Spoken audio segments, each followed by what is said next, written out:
আসসালামু আলাইকুম এভরিওয়ান। সবাই কেমন আছেন? আশা করি সবাই ভালো আছেন।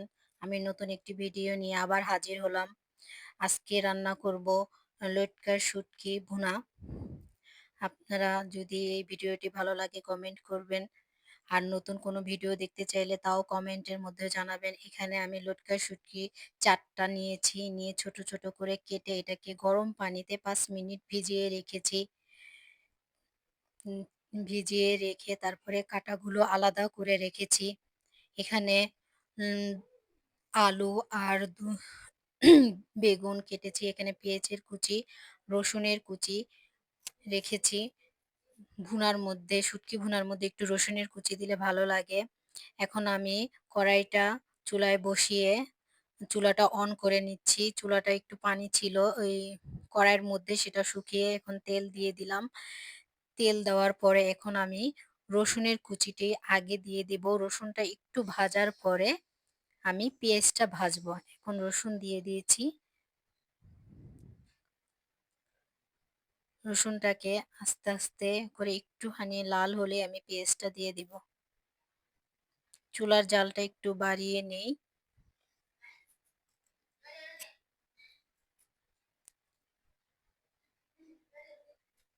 দেখছেন আমার রসুনটা ভাজা হয়ে গেছে। এখন আমি পেঁয়াজের কুচিগুলা এড করে দেব। এখানে আমি ৪ টা পরিমাণের বড়, বড় সাইজের পেঁয়াজ নিয়েছি। আপনারা চাইলে কমও নিতে পারেন, আবার বেশিও নিতে পারেন। এটা আপনাদের ইচ্ছা। এখন পেঁয়াজগুলো আমি সুন্দরভাবে আস্তে, আস্তে নেড়ে, নেড়ে ভেজে নিচ্ছি। যখন পেঁয়াজটা একটু লাল হলেই শুটকিটা আমি দিয়ে দেব। এখন শুটকিটা এড করলাম। শুটকি দিয়ে আবার পেঁয়াজটাকে নেড়ে-চেড়ে নিব। শুটকিটা যখন ভাজা হবে একটা সুন্দর একটা ঘ্রাণ আসবে। এখন আমি হলুদের গুঁড়া এটার সাথে এড করে দেব। দেখেন এটা একটু বারবার লাড়তে হয়, কারণ শুটকি দেওয়ার পরে কড়াইয়ের সাথে শুটকিটা লেগে থাকে। এই যে এখন আমি হলুদের গুঁড়া দিয়ে দিচ্ছি। হলুদের গুঁড়া দিচ্ছি ২ চামচ। দিয়ে আমি আরেকটু ভালো করে হলুদের গুঁড়াটা সাথে পেঁয়াজটা যেন মিশে যায় সেজন্য আমি ভালো করে লাড়া দিচ্ছি।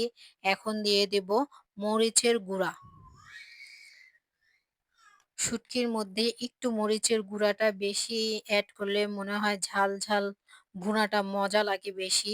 সেজন্য আমি মরিচের গুঁড়া একটু বেশি পরিমাণের এখানে দিচ্ছি। আপনারা যেমন ঝাল খান সেরকম করেই দিতে পারেন, কমও দিতে পারেন। এখন আমি দিয়ে দেব লবণ। পরিমাণ মতন লবণ দিয়ে দিব।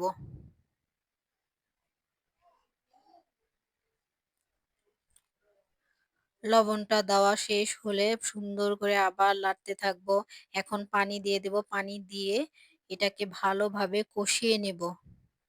মসলাটা যখন কষানো হয়ে যাবে তখন আমি আবার তরকারিগুলো এটার সাথে দিয়ে দেব।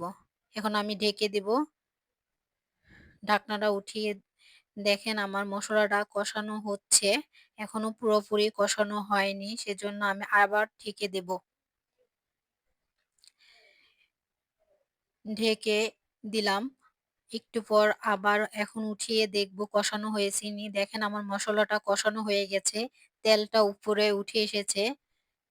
এভাবে বুঝবেন আপনাদের তরকারিটা কষানোটা হয়েছে কিনা।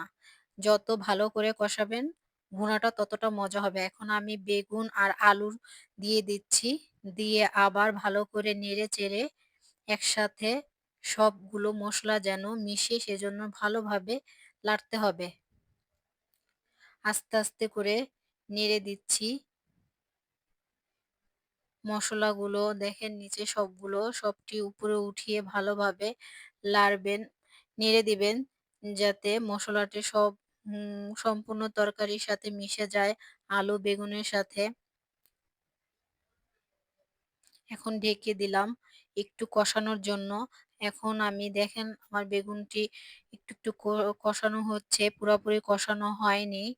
এখন আমি আবার লাড়া দিয়ে ঢেকে দেব। এখন ঢাকনা উঠিয়ে আবার একটু নেড়ে দেব। দেখেন উপরে তেলটা চলে আসতেছে। আমার কষানো প্রায় শেষ হয়ে যাচ্ছে। এখানে আমি কোনো রকমের পানি ব্যবহার করিনি। বেগুনে যা পানি উঠেছে সেটাতে আলুটা সিদ্ধ হয়ে গেছে। আপনারা চাইলে পানি ব্যবহারও করতে পারেন। না করলেই ভালো হয়। কারণ পানিটা দিলে একটু ভুনাটা মজা হয় না। ওই বেগুনের পানি দিয়ে ভাজা, ভাজা করে ভুনাটা করলে খেতে খুব ভালো লাগে। সেজন্য আমি কোনো পানি দেইনি। দেখেন আমার উপরে তেলটা চলে এসেছে। আমার শুটকি ভুনাটা হয়ে গেছে, প্রায় হয়ে গেছে। এজন্য আমি কড়াইটাকে ভালোভাবে ঘুরিয়ে, ঘুরিয়ে সুন্দর মতন নেড়ে নিচ্ছি। এখন চুলার জালটা আমি বন্ধ করে দেব কারণ আমার ভুনাটা হয়ে গেছে। আমার রান্নাটা